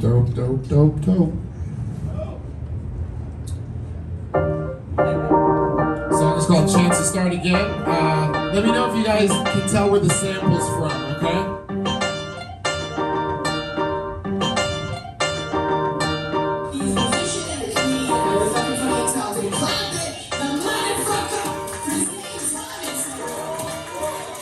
I'll tell you everything, so who will I tell when you go? You brought me up to be honest and never break a promise. I'm the both. Stage street, copped out, school dropped out. Been painting your lower half ever since I popped out. But to this day, you swear that I saved your life. Cause otherwise you did die from material. Just like you knew you had me, you got clean between working 2 jobs, chugging caffeine. Just so you could provide the day that I arrived, even though the circumstances were not the same. After losing my sister, you wish your life was over. Battling with the bottle, fighting till you're sober. Calling it lucky clover, it wasn't part of the plan, but it was a chance to start again. A chance to start again. It's always hard to put it on your heart before you never learn.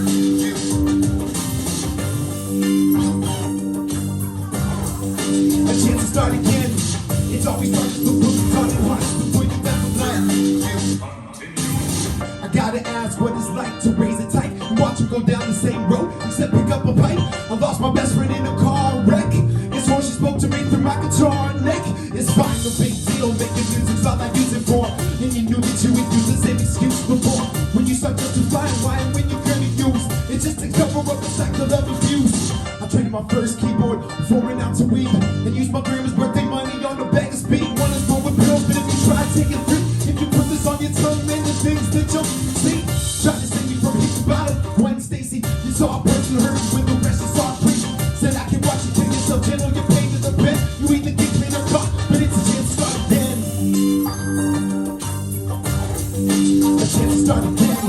It's always starting before the turning hardest before you ever learn.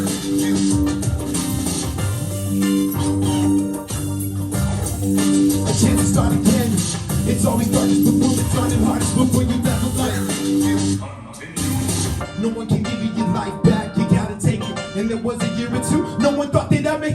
and beyond, like you must have had you concerned. But the hard way is the only way, some lessons to learn. Spiraled out of control, addiction brought at my mind. I tell you that I'm about you, I don't look into your eyes. I try to believe I was only hurt myself. I was trying you down with me when I was going through hell. I surround myself and suffer when I suffer from my mistakes. Heaven's not a place you go, it's a place that you make. And it must have been damn rough when they let me down in handcuffs. This isn't it all what the plan was. It wasn't part of the plan, but it was a chance to start again. Thank you guys.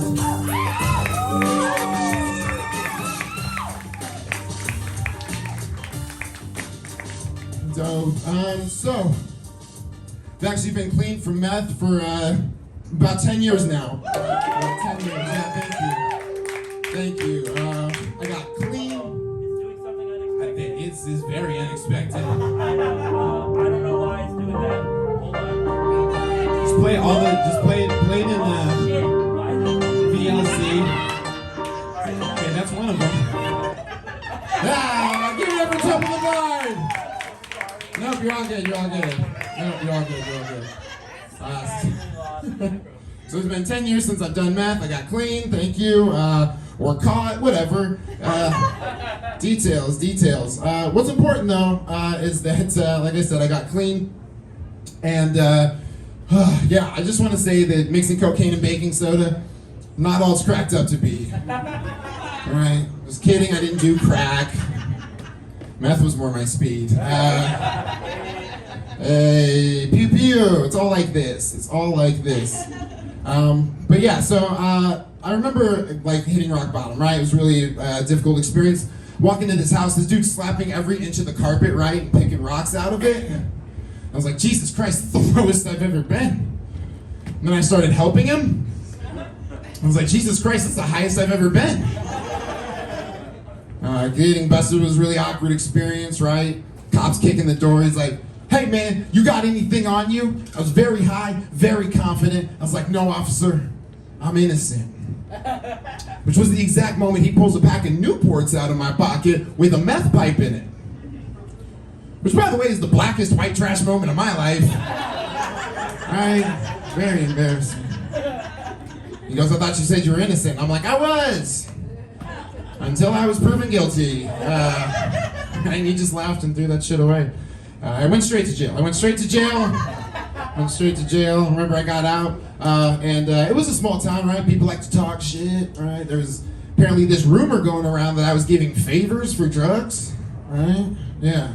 Just messed up, you know? I mean, you suck one dick and everyone thinks you did it for meth. So rumors get started. Actually, before I forget this recently happened. I went to a Walmart, I walk in, and this dude was in there and he was smoking heroin in the bathroom, right? And look, I try not to judge, but because I've been there, right? But I mean, that's extremely disgusting and shameful. Like, what was I doing at Walmart? Asking the tough questions, hey. So I ended up getting, busted with meth, and I actually ended up using that negative as a potential for positive. See, I got offered the opportunity to go to China, teach English, change my life.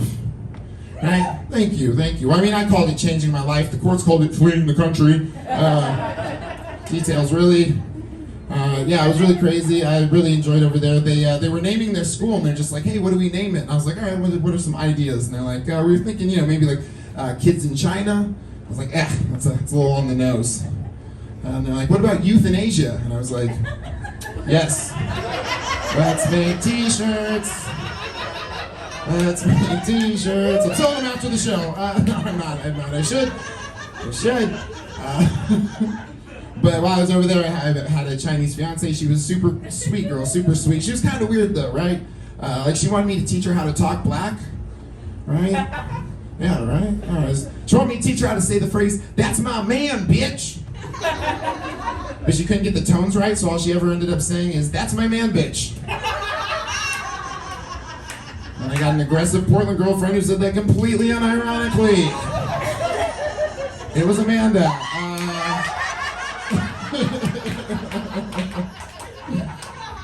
So I ended up moving back from China because my grandparents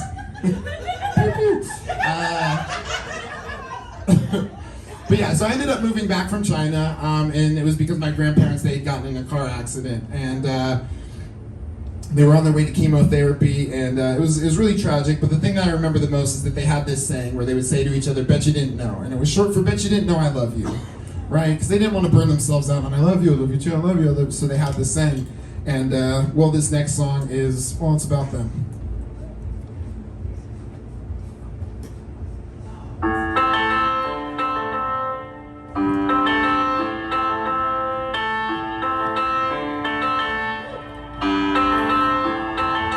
About 7 years old when I saw my first tornado. Ran to the living room like, Grandma, we gotta go. She said that sucker's gonna get me, it's gonna get me, but I'm sitting here, not living in fear.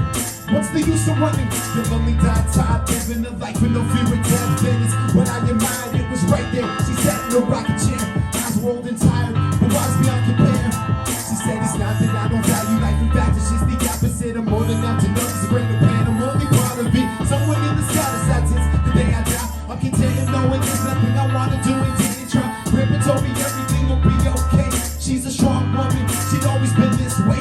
It'll take more than a tornado to knock her off a rock, and she keeps me grounded. And that's the reason I got her. It goes, bet you didn't know, bet you I did too. I know we joke around, but I wouldn't kid you.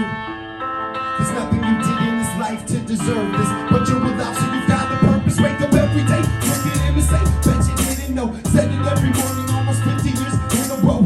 It meant bet you didn't know that I love you. He'd always answer back, bet you I do. I saw her husband hold her hand. His body weak from working through the years. The strongest man I knew, I found his songs. Tears took all the air in him, and he gripped her palm. I think he needed it more than she did, just to keep him calm and not provoke. Another way I remember when I first heard it. I wanted to reach out, unsatisfied with the verdict. Started riding in the waiting room, I don't know how to go. Said what's the song about? I said me and a tornado. Doesn't have a happy ending, I don't know what tell this read. She said I like happy endings, please don't make it depressing. When it's finished, send me the lyrics, you always talk too fast. Have a piece of me lost by hearing last, and she laughed. Even after being diagnosed with cancer, she still had a sense of humor. Until the crash, and since your grandfather passed, I haven't seen you touch that song. Thought that I'd go first, but we were wrong. There's one thing I can tell you, he loved you unconditionally. Just sit down and listen to me. He was thinking your music before you ever made it, and said that sense of humor and yours will make you famous. I will lie, I'm wishing he could be here in person, but your wingman's an angel who's got you better for certain. Now, don't write a song if you couldn't complain how bad it is. Tell these people I'm a fighter and I'm a battlist. If you can't turn your words of lyrics, turn them to punchlines. I'm just the best medicine, so I'll be just fine.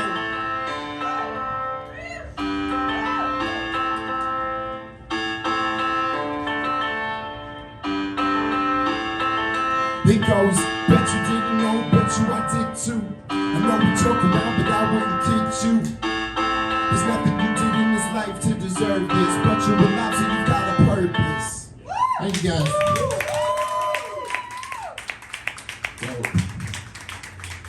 So, after I lost my grandmother, I moved back to Iowa, and then from there I moved to Portland, right? Started pursuing comedy. Since then, I've had to address my mental illness, right? I've had to address my mental illness. Last couple of years, I was diagnosed with bipolar. If you're wondering how I'm feeling about it, real back and forth. Real back and forth. Somebody recently told me that mental illness is all in your head. It's like, no shit. Wait till you find out where tennis elbow is. I'm on antipsychotics, and here's the deal about antipsychotics, and that is, if they were cool, fucking rappers would talk about them. Right? Hear 100 rappers be like, codeine, Xanax, Adderall, right? You've never seen one rapper be like, getting mad at me, popping oxycarbazepine. It's a mediocre joke, but a dope-ass rhyme. I'm a rapper. I'm a rapper. I'm also a very anxious rapper. Like, I went to this show one time. Dude on stage was just like, all y'all rappers are insecure. Went up to him afterwards. I was like, did you mean me, or? I didn't say that about you. It's fine. It's fine. So yeah, I had to address my mental illness. The other thing is like, I'm very anxious. I was drinking a lot. And I think the reason I would drink is because I would get so anxious. Like there was a period where I was drinking 2 4 Locos just to unwind. Yeah, 2 4 Locos. It's like 8 Loco. Right? It's like 8 Loco. But yeah, so since then I'm actually a year and a half sober. So yeah, thank you. This next song is actually about, just my struggles with alcohol, my struggles with mental illness, and my inability to address both of them, and how in a way it took a lot of things from me. So this song is called Everything Fell in Place to Fall Apart. You can find it on YouTube. I got a music video for it. Please check it out and follow Everything Fell in Place.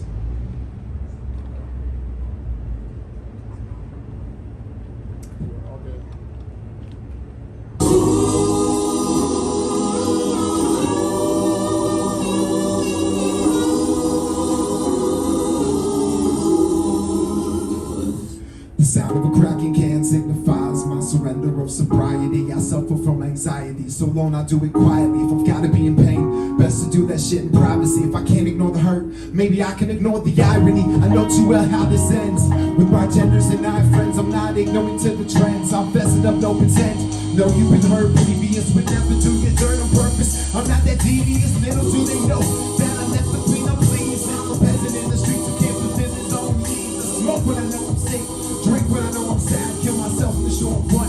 So I have to enjoy the long runs. Rap, since I get it, I should have acted better, so I pulled out this notepad. Wrote you this love letter, I never gave it to you. So afraid of how you'd act, knowing how you were so perfect. So afraid you see me crack. Everything fell in place to fall apart. Everything fell in place to fall apart. I should have been there, I've got no excuse. Wanna apologize, but really what's the use? I went and tied the noose, then expected not to hang. Put my hand to the burner, still surprised by the pain. You packed your bags and said I gotta be healthy. Can't help yourself, how the hell you supposed to help me? We ain't gotta be wealthy, but at the end of the day, I need you there to hold me tight when I don't know what to say. The question isn't did I love you, it's did I ever love myself? I need to grow the fuck up. Past the tender age of 12, it's one thing to know your flaws, a complete other to change them. Trauma doesn't determine your future, no matter where it came from. So yeah, I need to get over all that pain I felt before and figure out my own shit before I tangle it up in yours. Sorry for what you endured. I'm not the only one I'm affected when my mental illness goes uncured.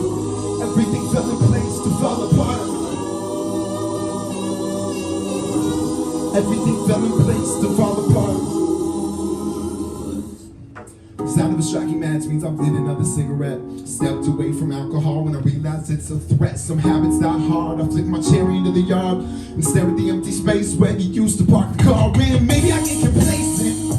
It's easy to accept life is stress and to take the steps to change it. Your side of the bed is vacant and I wanna be patient. I'll be here when you come home. I'm not looking for a replacement. Say I wish I can. We can halfway out the door. I don't even argue with it. It's a habit I can't ignore. Stop telling you that'll change. It only lasts a week. I'm back to my ways. I see your face and the fatigue. You're understandably exhausted. It's gotta be annoying. Your silly things like the sound of a leaky faucet. I wanna tell you I love you. It was a pleasure to know you. I won't bother with words anymore. Just wanna say I'm gonna show you. Thank you guys.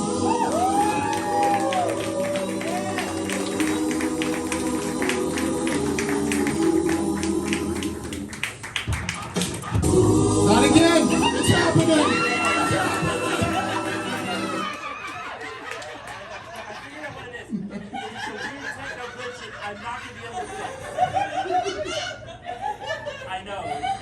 Yeah, everyone's having a blast. I'm having a fucking blast up here. Thank you guys so much. I really appreciate you guys. So, addressing my mental health, understanding bipolar. One of the things that I've actually come to understand about bipolar is my suicidal tendencies, right? And I just want to genuinely say that if you've ever talked somebody through that, I genuinely want to thank you from the bottom of my heart for doing that. Thank you so much. I appreciate that. Thank you. But, can we please stop saying that suicide is the most selfish thing you can do? Yeah. Can we please stop saying that? Suicide's the most selfish thing. Really, the most selfish thing you can do? Because it kind of seems to me like the most selfish thing you could do would be making me killing myself all about you! Seems slightly more selfish.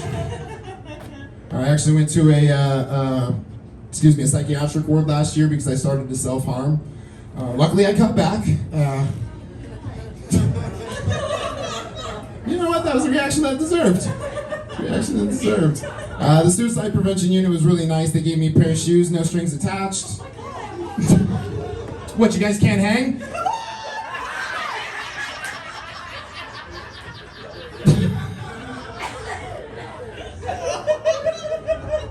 Sometimes you gotta double down. Actually, I met a trauma coach recently. And I started talking to her, and she was just like, "Hey, just tell me everything that happened, and we'll work from there." And I was like, "Okay, right? Yeah, you know, you've talked to one." So I tell her everything, and she was like, "Cool, that'll be $6,000." I was like, "I don't have $6,000." And she goes, "Well, I mean, come on, even a crackhead can get money." Yeah. What is she suggesting?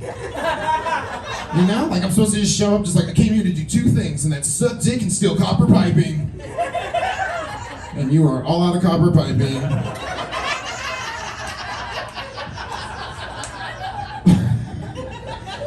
But she did redeem herself. So this is a little bit heavier. So recently I actually had a suicide attempt. I'm okay, you guys, spoiler alert.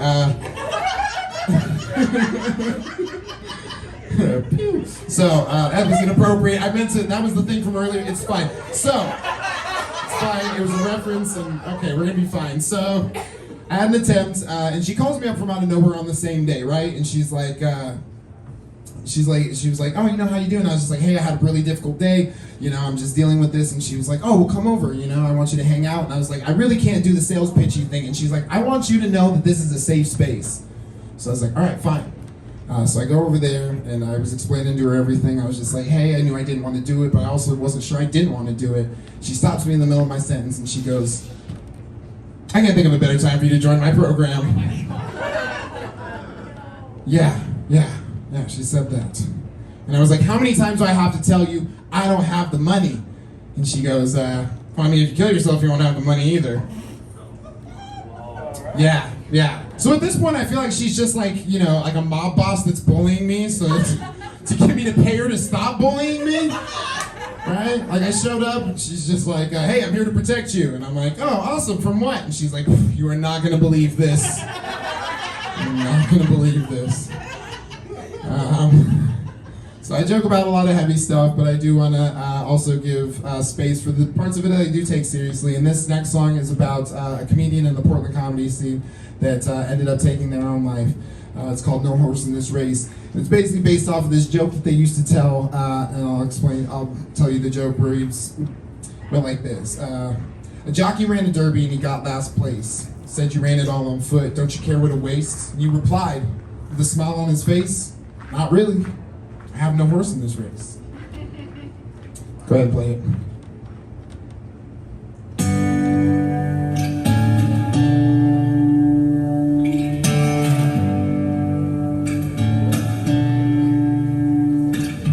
How do we know each other but only on the surface? We make friends, never knowing for what purpose. Maybe there was a lesson you were supposed to teach me, like how my lyrics would be dope if they were so preachy. I remember sitting outside of a mic, smoking cigarettes, no regrets. Think I'm better when we have the best set. This was one cat nobody liked. I said, "You're probably wrong, the hardest like you said every night." You looked at me, surprised by what I said, like I was ignorant to the problems I had in my head. You know he comes out every night, so you should pay him that respect. We don't know how to hurt private, so you're not wearing dead. I apologize, all of us are traumatized. Looking for a laugh when our stories dramatized. We fake it when we're sad just cause we're booked on the show. They need a smile more than I do, so I can't let them go. You ran the dirty and you got last place, and said you ran it on my foot. Don't you care what a race? He replied,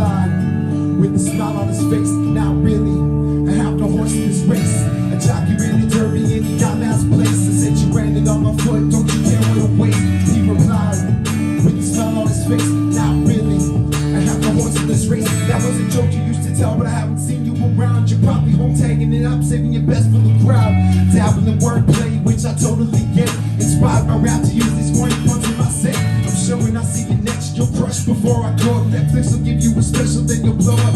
Not everyone makes it in this game, but we were born the exception. We suffer so we can succeed through redemption. I know this shit never talk without a punchline as a punctuation. How's your day? Homie, emotions are always fluctuating. You said to be a slave to the stage. We're all a little crazy to be like the page.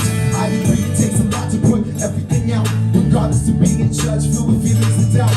I think I understand why I don't see you around. It can be exhausting, giving the best to a crowd. A jockey ran a derby and he got last place. I said you ran it on my foot, don't you care what a waste? He replied with a smile on his face. Not really, I have no horse in this race.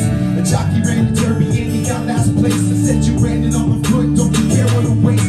He replied with a smile on his face. Not really, I had no horse in this race. It was a year before I finished this song. I never knew what to say when I found out you were gone. A comic knows when it's too soon, but we don't know till it's too late. One of ours is hurting pain, is never knowing what to say. I heard the news on the way to a show. They need to smile more than I do, so I can't let them know. Left it all out on the stage tonight, but couldn't bring you back. I wish you would have opened up to me while I sat and smoked it back.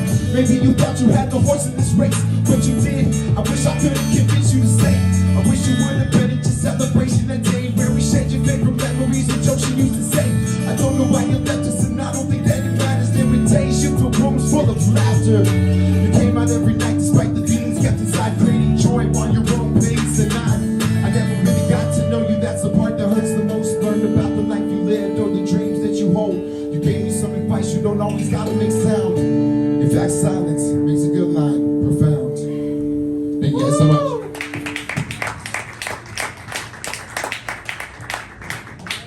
So, cool. All right, well, fuck it. I was gonna end on that, but this happened. So I hate toxic positivity, right? You guys know what toxic positivity is? It's basically where you're so nice that you're an asshole again. Do you know what I'm talking about? Like somebody had said to me, I was like, oh man, you know, I'm dealing with all this stuff. And they're just like, oh man, don't be sad. Look at all the people that care about you. I was like, you're right. I am ungrateful. Thank you for the pep talk. The other one that really drives me nuts is when people are like, well, I mean, look on the bright side. At least you're not dead. Are you telling me I could have one problem that would solve all of my problems? Tempt me? God. But I actually had a really difficult situation, you know, recently. I'd gotten in a car accident. The cops show up, and he found out I was a comedian. And he's like, oh, you're a comedian? Tell me a joke. Yeah. And I was just like, come on, man. Nobody expects you to do your job on the spot. That joke's more true now. I was like, all right, fine. All right, I'll tell you a joke. I just gotta look at my notes. So I reached for my phone and he shot me. Which is the worst transition for this next song. But it's a really great song. It's fucking super close to my heart. It's called Say His Name.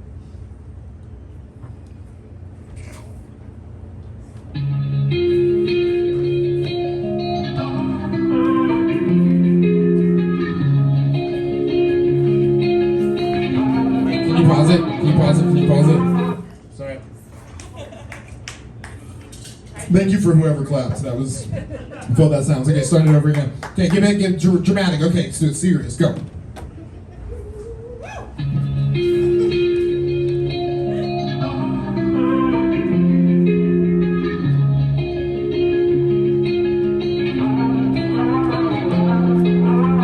I can't even count on both hands the amount of times they shot down an unarmed black man. So I put 10 in the air and beg, don't shoot.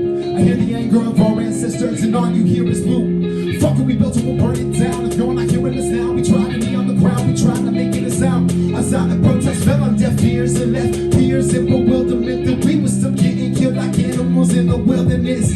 All cops are bastards, those were her last words right before they gassed her along with the local pastor. It's not black versus white, it's a fight for survival. I want you fighting for my life like the right to carry a rifle.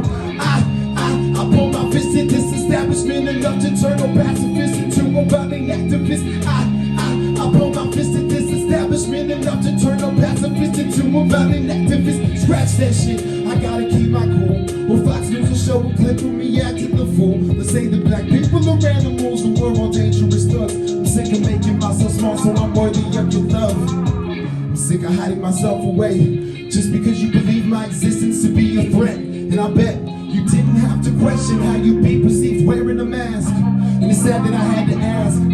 It's fucking disgusting, I have to tell you that my life matters. So risk my legacy being a blood splattering, heart shattered. You're sick of racism and all the attention we're giving it. How the fuck do you think I feel living it? You say I'm black because I lacked a father figure. The closest thing I had to one call me nigga. And that's without accepts from the family in my house. Imagine what I put up with every time that I went out. That man washed out my mouth when I said I'm black and I'm proud. I grew up in a place where my culture wasn't allowed. It's called America. Welcome to the experience. It's everyone feeling the feeling inferior like no one is taking us serious. Fuck the state defense and those who hold it dear. Fuck everybody thinking we can be controlled by fear. Stay together, stay tight, we do this every night till we see some change in exchange for this loss of life. I can't even count on both hands the amount of times they shot down an unarmed black man. But if we do it right this time, I will never have to try and count again. I've been Zane Thomas. Check me out on Spotify. Thank you so much. Keep it going for Zane Thomas, everyone. Right on. Give it up again for Amanda Lynn Deal. Give it up again for Shreyans Khunteta. Give it up again for Nathan Hart.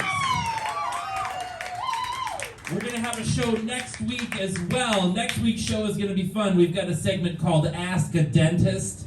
So if you have some questions you want to ask a dentist, we've got Bert Walpack here to answer your dental questions, as well as to do some comedy. We've got a really killer featured comic next week, Chad Hurst Sharp. He's going to be really amazing. In fact, he's here in the audience right now. Good to see you. And I actually don't know who else is going to be on the show. We've got some last-minute booking issues. Some people have canceled. So there's going to be some TBAs going on. And if you want to be the opener, hit me up. I might just book you for that. So, all right, everybody, we've had a great show, and it's all because of you. Thank you for being here tonight. I appreciate you. You can stay here. You can go elsewhere. Blair Alley's got a party going on. My house has some money laundering stuff happening. Don't interrupt my henchmen. They're busy.